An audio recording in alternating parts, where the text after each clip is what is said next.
Welcome, everybody. I'm Henry Devries, the CEO of Indie Books International. Welcome to our Marketing with a Book podcast. Thank you so much for being with us today. I have something very interesting to look at, business development and how to make your business development mission critical. Before we get into that, we like to do our author roll call, those who are with us live today, to share who they are and the title of their book. We're going to go with Bob and then Chris and John. Bob, Chris, John. Hi, everybody. Bob Duzine from Kansas City. The book I co-authored with Sue Bingham is titled Creating the High Performance Workplace. It's Not Complicated to Develop a Culture of Commitment. Thank you, Bob. Good to see you today. You too. And Chris and then John. Hi, everybody. My name is Chris Hodges. I'm the author of the upcoming Noble Automation Now: How to Profit, Innovate, and Motivate with Intelligent Automation. And I'm working not out of Falling Water in Pennsylvania, but in Denver, Colorado. Thanks, Chris. And John and Mark. I'm Jon Lokhorst, and I'm the author of Mission Critical Leadership, which just released in April of this year. John's our special speaker today. He'll talk to us, so we look forward to hearing more from him on some wisdom on business development. Thanks for being with us today, John. And now we're going to go to Mark, the chairman of Indie Books International. Hi, my name is Mark LeBlanc out of Minneapolis, and my soon-to-be released book, Rainmaker Confidential, will be co-authored with Scott Love and our own Henry Devries. We're looking forward to that. We believe the book will be a game changer. Thanks, Mark. Dr. Teresa. Thank you so much. I'm Dr. Teresa Ashby, and I'm the author of Better Implementation Now: 8 Ways Great Strategies Fail and How to Fix Them. Great. Thank you, authors, for being here. Encourage you to ask questions in the chat as we're going along, and we'll relay them. And who knows, sometimes we put people on the spotlight, so you might be called on. Thanks for being here today. Well, I'll play too. I'm Henry Devries. I'm the author of Marketing with a Book, not Marketing a Book, great books on that, Marketing with a Book. So I run a company called Indie Books International.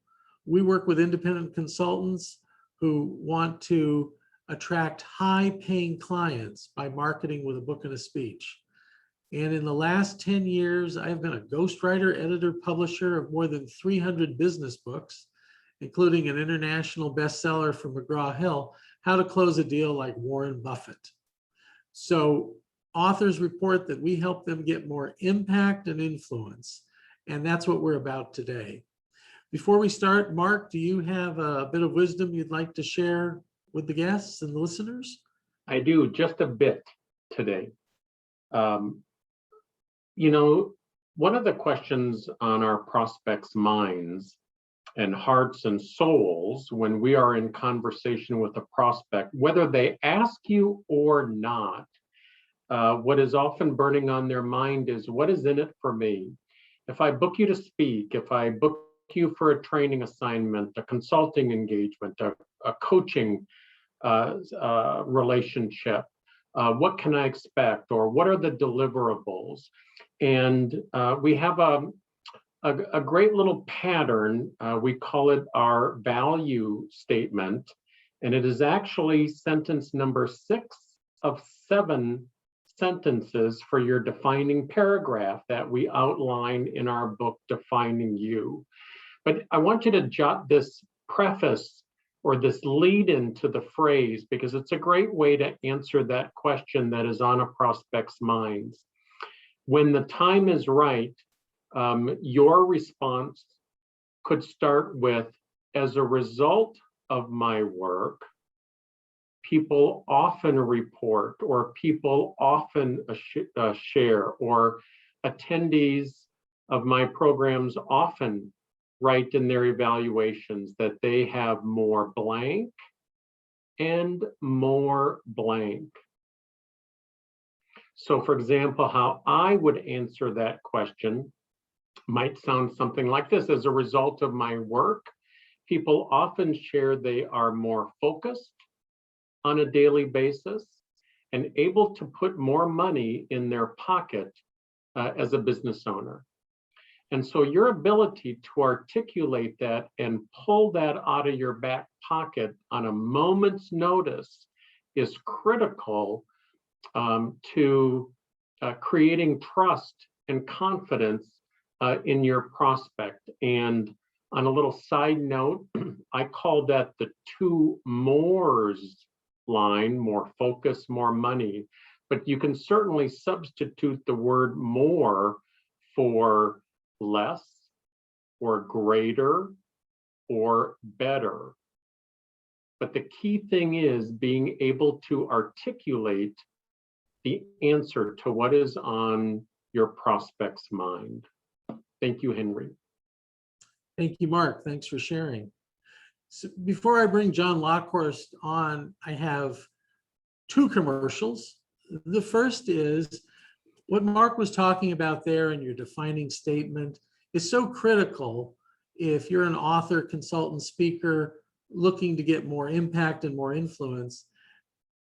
The next author retreat we're doing, Marketing with a Book author retreat, is on September 23rd and 24th. We spend 2 days.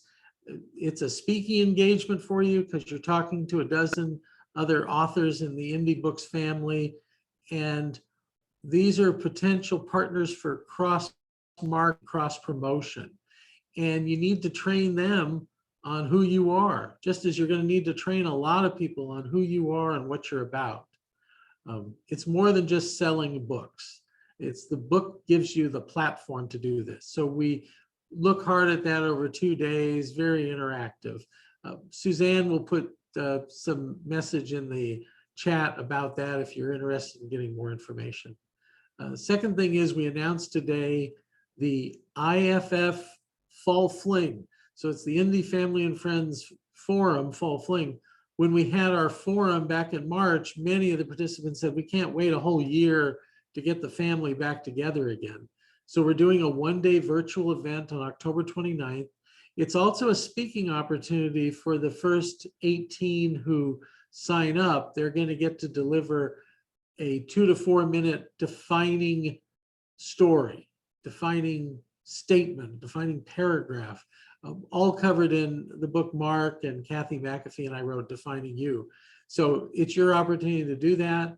We're going to create a video out of it that we'll be posting to YouTube that also you can post. And it's great to show a meeting planner or somebody who books a speaker at a corporation on who you are, what you're about, your ease in talking about it, so they can look at it and say, yeah, I see, we could put her on our stage. Yeah, I could see where he would fit in the event. So that's its mission. Its critical mission, if you will. So with that, that's a segue. Suzanne, if you could put in the chat the invitation to IFF Forum and / Fall Fling, you might want to double check that and look it up. Okay, so now we've got Jon Lokhorst, somebody who we were very proud and pleased to publish his manuscript. I remember when Jon came on a snowy day in Minneapolis and met with Mark and I and a few other people, and we were really talking about what would it take to get his message out so he could have more impact and influence. He was and is a leadership coach, a speaker, he's a trainer. He's the author of the book, Mission Critical Leadership, How Smart Managers Lead Well in All Directions. That was a main concept of the book. It's not just leading down, and certainly it's not just leading up, but it's in all directions. So, so important. He'll share some of that with us today, I'm sure. He works predominantly with finance and healthcare organizations and training them. Today, we've asked him to talk about business development, what he's learned along the way. It's something we're all interested in as authors and speakers and consultants. So to speak to us today on how to make biz dev mission critical, please welcome Jon Lokhorst. This is how we applaud on Zoom. Jon, you have the talking stick. Imagine for a moment that you are 30 plus years into a wonderful career in the business and nonprofit world. You can look back over those years and see a lot of growth and success. You can look back and see a lot of impact on other people, on organizations, and the people that those organizations serve. And one day you get this crazy notion that it's time to make a shift. It's time to shift to doing your own thing, to start your own business, and to go out and serve the world in a different way. So you gather up the courage, do the training, gear up with education to make that shift, to make that move. You have the hard conversation with your boss about the fact that it's time for you to move on. And could you arrange a transition plan that would enable you to gradually phase out of that role that you're in before you go totally into that new business? You're met with a lot of fear and trepidation because that W-2 paycheck is very secure and very comforting, as is the health insurance that comes along with it.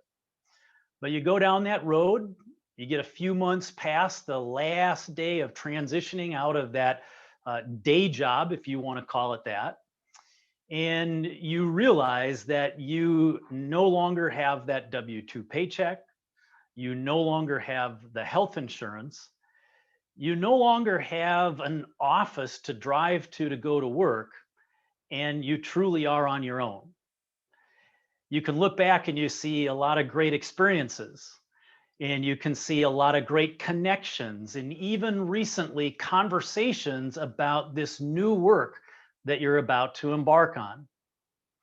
But again, you wake up one day, and as you realize what you're doing, you see no clients. You see no paid speaking engagements in front of you. You see no corporate training engagements. And you wonder, where's all this work going to come from? Well, that was my story back in 2016. I phased out of my last day job, which was in the fundraising world for a nonprofit camp and conference center, and felt very passionate about this work that I was going to embark on in leadership and organizational development. I brought with me a portfolio concept about my business. So it was going to include coaching, team facilitation, corporate training, speaking for conferences, and the like, but really all focused on leadership development. And it was true. I woke up one day and realized, as many conversations as I had, as strong as my networks were and had been, I didn't have any clients. And so what I realized at that same time was that business development was going to be a big part of my life from that moment on. Now, I had experience doing business development because I started out my career as a CPA in public accounting.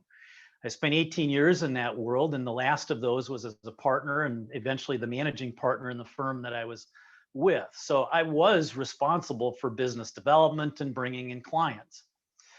There's a difference though, because as you know about public accounting, what those professionals do is tax work and financial statements and a lot of other things that businesses are required to have someone do for them. Whereas on the leadership side, there's no government deadline. There's nothing compelling an organization to provide leadership development. The other difference is when you think about public accounting, it's an annuity business of sorts. Once you get that client, if you think in terms of tax returns and financial statements, there's a recurring schedule to that. Every April 15th, every individual in the United States has to file a tax return. Of course, other than the last 2 years with the pandemic and the IRS messed around with the filing deadlines. So there were some significant differences that I faced. And as I realized just how much I was going to be focused on leadership development, I knew that I had some choices to make. And one of the choices that I needed to make, as I realized just how much of my time, really 100% of my time at that point, when I had no clients, I was going to spend in that area. And so I decided at that moment that I was going to love business development. And so what I want to share with you in this brief time that we have today are some of the reasons why I love business development. And Suzanne is going to offer a white paper that I've written with a summary of those 10 reasons. I won't go through all 10 of them. I'll just go through the first handful of them in the conversation that we have today. So as I looked on the horizon, saw just how much time I was going to spend in business development, I decided if I'm going to spend as much time there, I might as well enjoy it. I might as well love it. And so the first reason I love business development is because I decided to love it. And I think Mark and all of his wisdom around business development and marketing would say that that's a key part of it, because if you don't enjoy it, how are you going to get motivated to get out and do it? And so I made that decision. I knew that that would give me an advantage as I got myself out there in comparison to many of the other coaches, consultants, and speakers that might not enjoy business development as much as I thought I would, and eventually found that I truly did. So that was the first reason I decided to love it. The second reason that I love business development is that it's a part of my vision. You know, virtually every day I have an opportunity to reflect on my vision and to think about my vision and how does it shape what I do. And right now, in conjunction with my new book that came out, I'm working on what I call my 6-6-24 vision. It's June 6, 2024. And it's the date that I'm going to turn 62 years old. And I won't go into all the pieces around that, but as I connected business to development to the vision that I was pursuing, I found that it gave me just that extra sense of motivation, that sense of energy. You know, let's face it, if you don't have a clear and compelling vision about what you're going to do, it's going to be very easy to get derailed as you travel that path toward that vision. There are so many potholes and landmines and detours and so many reasons when you get up in the morning where you could say, nope, I don't think I'm going to make those phone calls today. I think I've got better things to do. Or I'm more interested in, checking ESPN or some other social media site than I am doing the work, doing that storm starter strategy to get out there and make those contacts. So having that clear vision and connecting that really helped me to see business development as my friend, not just as a necessary evil. I also found that business development is a skill to master. And so that was another one of the reasons why I came to enjoy business development. I happen to be one of these firstborn high achievers. And so I love to have those goals set really high, love the challenge of learning new things. And so found that this was something that was out there for me to master. Realized that I had some advantages in my CPA days, and certainly while the skills would transfer, it wasn't quite the same doing business development, especially starting with 0 clients on the books. So that gave me some encouragement. That gave me some motivation as well to get out there and master this new skill. And then what I found as I got out there is that I had this amazing opportunity to meet some very interesting people.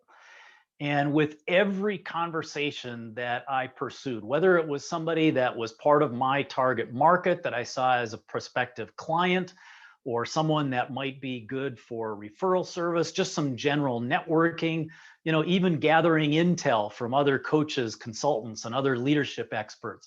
I had so many interesting people that I was able to meet. And as a part of that, I was able to learn something from every one of those conversations. I think one of the barriers that can get in the way of business development is that oftentimes the big win in business development is seen as making the sale. It's getting the client, it's getting the contract signed. And I found that when I reframed the idea of a win and saw a lot of different ways to get to that win, that it helped me as well to love business development that much more. So part of the win for me, and this is true of any business development meeting I go into, and the same can be true for you, is the big win of meeting an interesting person and learning something new from them, learning something about their company, learning more about their industry. And Henry, I found it really interesting that in last week's episode of the podcast, you made the comment and really encouraged people to get out there and do original research. And one of my approaches in doing this is what I call the niche interview. It's getting out to people that are in that niche, those niches that I want to serve in, and learning more about the challenges in their industry. And so I brought that concept along with this idea of meeting interesting people and used it as a way to get out there and talk to people in those markets that I want to serve. And it was amazing because I found people were actually willing to have a conversation with me. Now, I didn't go at this from the cold standpoint or from the blank sheet of paper, like if I was to call Teresa or Chris and say, hey, I want to learn more about your industry. Can I come and talk to you about what keeps you up at night? I went at it with a little more intelligence in mind because, of course, I'd already had conversations. I'd already done a significant amount of research into the big challenges that those prospects and potential clients were facing. So I was able to share with them as I set up those meetings that I've been out meeting with other leaders in this industry, and I would be glad to share some of the insights that I've been gaining along the way with you, even as I learn more about the challenges that you're facing and some of the ways that you're finding success in meeting those challenges. So those people and that learning was not only a win in the moment, but it also helped me to build this knowledge base that made me that much more intelligent, that much more well-versed to go in and have those clients with those prospective clients. As part of those conversations, because I had done the research, because I had hung around the industries enough to gain those insights, I was able to offer value. And so that gave me a sense that as I was meeting these interesting people and having these conversations, that there was a real exchange there. There was an exchange of ideas, an exchange of insights. In fact, that's often the way that I frame my invitation or my request to get a meeting with someone, is that this is about having an exchange of ideas. It's not about a sales pitch. It's not about a sales conversation, but what would it look like for us to exchange the insights and ideas that we're gaining on challenges in the marketplace today. And so that was one of the other reasons that I came to love business development, is because when I would get out and have those conversations, I found that I could add value to that leader and to that company just based on some of the knowledge that I had gained up to that point in time. And it's amazing what just dropping a few little nuggets into those conversations can do. And so I'll just share an example of that, and then Henry will open it up for more discussion and conversation. Right now, one of the biggest challenges that is facing virtually every industry is the talent challenge. How do you attract and retain highly qualified people? And turnover is the backside of that. That's the dark side. That's the shadow of this challenge, is the turnover that just intensifies the talent wars that are out there. And so it's not that difficult to go into a CEO, a CFO, or an HR leader's office with the idea of, let's talk about ways to help prevent turnover. You can find a really willing audience to engage in a conversation around that. And I've gained some insights that I think can be really helpful to those leaders. And then with each of those conversations, I'm just building on top of that. In fact, one of the events that provoked me to write the book came out of a very similar conversation where I was meeting with a healthcare leader, and we were doing this exchange of ideas, and the challenge of turnover came up. And she said, "Jon, I think you can help us." And we went on to the conversation and put together a day of training for their leadership team. They used as a launch point for a year-long campaign to reduce turnover. And it was really the success of that campaign and that initial launch day that got me to really thinking seriously about writing this book. Within about 6 weeks of that, I met Mark LeBlanc. And just shortly after that, Mark looked me right in the eye and put the challenge into very clear terms. And if those events hadn't come together the way they did in such short order, I don't know that I could hold up for you the book that has been published today. So those are just some of the reasons why I love business development. And I trust for those that are on the call, those that are listening on the podcast, you might find something helpful in that, because it's very easy to look at business development as a necessary evil. And if instead you look at it as a core part of your business and something that's not to be dreaded, but to be enjoyed, you'll get that much more benefit and value out of it.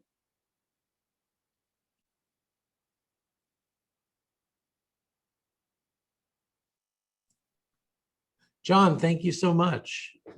So the first question is, so you've got mission critical leadership now. How is that book fitting into your business development efforts?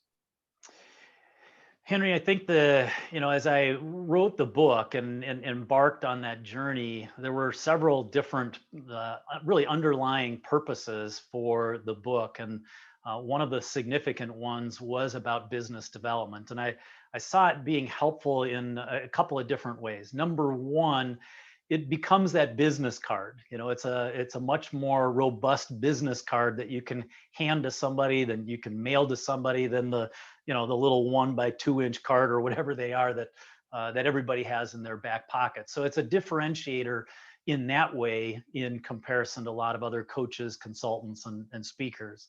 So I think that was part of it. There's also the aspect of really just getting a better sense of my content and building that paradigm, what I believe about leadership and what I teach about leadership and what I coach on when I coach leaders. And so the thought process that went into that and the research that went into that process to write the book just got me that much more convinced that my paradigm for leadership is a game changer when it comes to individual leaders as well as organizations. And then I think, one other aspect of that from a business development standpoint is seeing it as a door opener to expand my outreach. A lot of my market right now has come about with a lot of direct outreach. And so this gives me something really tangible to spread the word and to get that message about what I do, what I provide, the solutions that I can bring to the table to more people. I really appreciated your comments about the research you were doing and as a game changer. Plans going forward. What are your plans going forward for doing more research? Are you done, or do you have more research to do? Never done, Henry. I think I learned that from people like you and Mark and others that are in this community that we're a part of. There's always more to learn. And even though some of the core principles around leadership are, those are immutable, they don't really change. How they're expressed, how they're lived out, how they're taught can change quite a bit. And so I think there's that aspect. And then just the challenges around leadership in the world that we live in today. One of the areas that I'm doing a fair amount of work in right now is the shift to the hybrid work environment, where a lot of companies are bringing people back into the office in an in-person environment, but they're not necessarily bringing everybody back. and they're not necessarily bringing everybody back full time. So we've got this hybrid, and hybrid can be defined multiple different ways. But there are some real interesting dynamic that comes out of that. And I look at that as that is going to be the big leadership challenge of the next year or so. So there's a lot of research that goes into working through those challenges.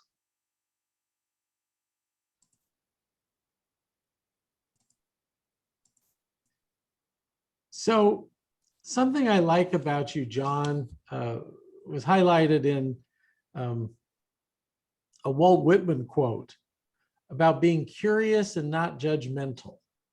So I find your curiosity has taken you a long way. During the pandemic, it was a challenge to be curious. How did you handle that during, I guess we're still in it, but during the dark days? I love that question, Henry, because my truthful answer to that is that I didn't always handle it very well.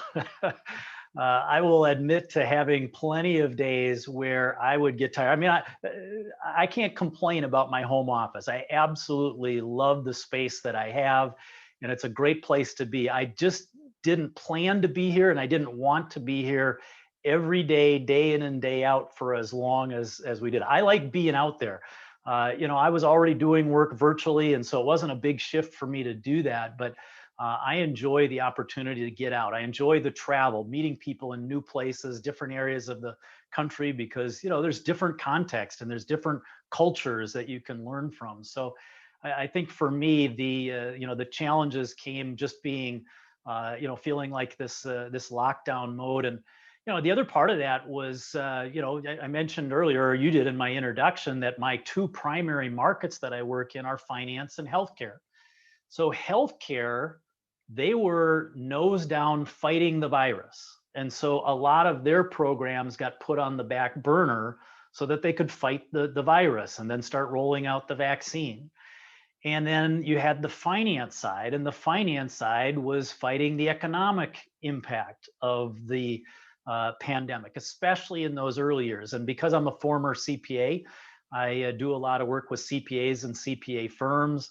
And both 2020 and 2021 have been very challenging for CPAs with the government relief programs, the tax law changes, the extended deadlines. And so there were some pretty significant implications for my business. And I guess it turned out to be a good time for me to work with you on getting the book done. I've had accounting firms and CPAs as clients. So do you know the difference between a regular CPA and a CPA who does business development? The CPA who does business development, he will stare at your shoes when he's talking. So yeah, da-dum-bum. So, there is truth to that. yeah, there's truth in all stereotypes. One of my former clients, he referred to me one time as, you're different from most of the CPAs I know. You have a personality. and I can say that because I am a CPA. So right, you can only make fun of your group. So I can make fun of my own kind. Yeah, your own kind. Yeah, that's. And there are plenty of them out there that are very engaging. Yeah. No. What was that? No hitting down. Only punching up. So good. I would be remiss if I didn't say, give us your 60-second spiel on the book. We've talked around it a little, but go ahead. Feel free to give us your 60 seconds on the book. Yeah, I think what makes the concept of mission critical leadership different from most models and most definitions of leadership, really there's two parts of it. One is the 2 R's of leadership. In order to be effective as a leader, you have to both build relationships and deliver results. The two are not mutually exclusive, and most leaders have strengths in one direction or the other, and it's a matter of figuring out how to complement those strengths to get what you need for the organization or for your team. And then the other aspect is what you mentioned in the introduction. Most leadership is focused downstream on the organizational hierarchy. It's about being a good boss. There's nothing wrong with that because it's critical, it's crucial that you're a good boss to the people that you lead. But if that's all you see as leadership, you've got an incomplete view, and it could come back to bite you in the tail. Because if you want to be successful as a leader, especially if you want to ascend within an organization, or if you want to build a growing company, you've got to also be able to lead upward to your boss, to your superiors. You've got to be able to lead across among your peers. And of course, the reality is all leadership starts with self-leadership. And that can be the most challenging of all. The hardest person to lead is very likely the person that you look at when you look in the mirror. John, I'd like to share the talking stick right now on business development. I'd like to do a lightning round like we do with our authors here. And just think for a moment, what's one of your top business development pieces of advice you could give other speakers, authors, consultants? First, I'll start with mine, and then we'll do the roll call here. Mine is that a book is the #1 marketing tool. It's a great marketing tool. It helps you get invited to speak, or it can be leveraged for speaking. It's just a great credibility builder. Speaking about the book is the #1 business development strategy. Talking about the book. More people will be influenced by you talking about the book, other people talking about the book, than actually reading the book. As someone who's a writer, who's wanted to be a writer all his life, that could be disheartening. But I like your things. I'm going to love business development. I'm going to love the fact that people don't have to read my book to be impacted and influenced by my book. So if we could go around, and Mark, I'll take you first, and then we'll go Bob and Chris. So if you had a business development go-to to share with us, please share. Thank you, Henry. And my overarching tip would be to improve your ground game and stop hiding behind social media posts and email blasts. Anything that you can do direct to prospect, calls, cards, emails, text messages, books in the mail, using the electronic version of your book as an attachment to a prospect. But improve your ground game, and you will build a foundation for your success that will produce consistent, sustainable, and predictable results. Thanks. Bob, if you could share with us. Yeah, the thing I have learned and that I focus on mostly is focus. And John mentioned it. It's not getting distracted by the shiny thing, not thinking that there are other important things I have to do at the time. And that's been reinforced in me through working with Mark and through you, Henry, working on the book. It's just, I do so much better when I just put all the other distractions aside and focus. And it's also one of the things I've always had the toughest time with. Thank you for sharing. Chris, and then Dr. Teresa. My go-to, I think, is the go-to because I wasn't doing it very well when a client said it to me. And that is, I invited a client to speak to 200 of my colleagues and brag about what great work we did. And they did that. And then at the end, the client said, the problem with you guys, referring to our entire company, the problem with you guys is you're transactional. Where are you in between the contracts? And so my point, and he made it very clear because he named 2 of my primary competitors. So the go-to business to totally dovetail with what Mark said, reach out and have contact with these people that you value, that you think you might work with regularly, not just when you're trying to sell whatever the hell you're trying to sell. And I think a lot of us get so busy, We don't reach out and say, Henry, how are you? So I see you've got a couple of new books on the agenda. That's fantastic. Which one are you working on that you're excited? Maintain that contact in between the specific area. And by the way, which I think feeds totally into what Jon's book is all about. So I'm not saying anything you guys already didn't know. But what a great reminder. Mark and I have had these conversations, and Mark at his achiever circles, we bring this out with his 6 sectors of possibilities and prospects. And the one that's sector 3 and 4, past clients, current clients, how often do you reach out to them? And is every time you reach out to them to sell them something? To your point, that's transactional. And is there something that you can do that reaches out to them in a friendly way? And Mark, I instead of putting words in your mouth, I'm going to turn it back to you before we go to Teresa. Is this notion to get people past the idea that every time you're calling them, it's a sales call, and that's not the truth. Would you share? Thank you, Henry. And most of you know this as the storm starter strategy.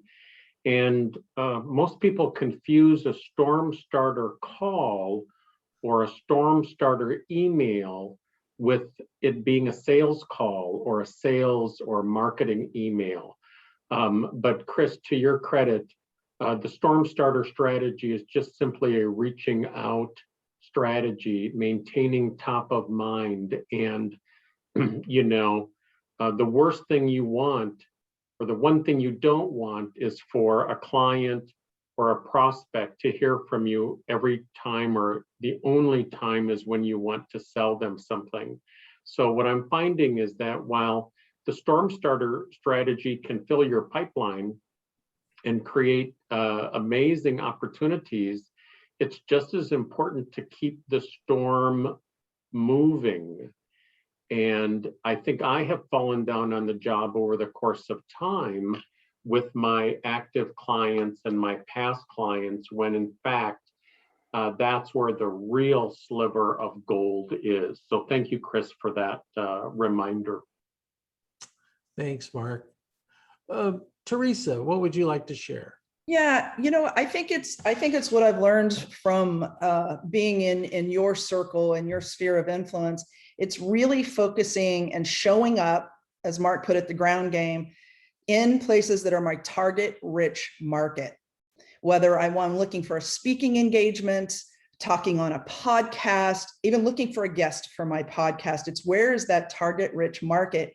And if I find somebody, then often it's a dialogue, it's a conversation, it's building the relationship. I follow up with my book. I send them, I may write them a nice card, put it inside my book, and just say it as a gift. And that's really how I've been, my new focus the last few months. If I can add on that.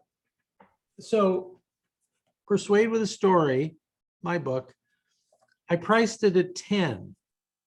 And one of the reasons is I can have it on Amazon at $10. And when I'm doing like you're doing, just sending somebody a book, I said, what's your snail mail address? I don't tell them why, in case I forget to do it. But, just what's your snail mail address? They give it to me. I can hop on Amazon, and if I send it from Amazon, I'm an Amazon Prime member, I don't pay shipping. And then I get my royalty from Amazon for the book. So the net cost to send this book out is $7.50. And the net hassle is virtually nothing. You can also do this if you publish through Indie Books. You can lower the price of your book for a month if you want to do a campaign. Mark and I, when Rainmaker Confidential is coming out, we both pledged, and so has Scott, to send out 200 copies of the book. I'm looking for a way other than turning the business upside down, mailing 200 books, if there's an easier way. And this is one. So to Mark's point, we just don't want to hide behind blasts and these other non-personal ways. A book is very personal. Amazon allows you to send it as a gift, and you get to put in a message under the gift. Now, did I come up with this idea? No, R&D, rob and duplicate. I stole it from a successful author who was speaking on business development, and he talked about the difference of when we just send a book versus a gift from Amazon has arrived. It's like, stop everything. It's a gift from Amazon. Let's see what it is. So there. So thank you, Teresa. Thanks to everybody for sharing. Jon, thank you so much for being our guest today. There's no one silver bullet. There's no just one thing you do and you're done. The magic is in the mix. The magic is in what you do every day. The magic is, to Jon's point, love the process. Love the process. Mark also talks about the gift and the grind. Sometimes what we do is a grind, but think of the gifts you get, the lives you get to change. And Jon, if you haven't gotten one yet, you're going to get a letter one day about somebody, how you changed their life for the better. And those are magic moments for all of us. So thank you everyone for your attention today, and look forward to seeing you on another edition of the Marketing with a Book podcast. Have a great week. Bye-bye, everybody.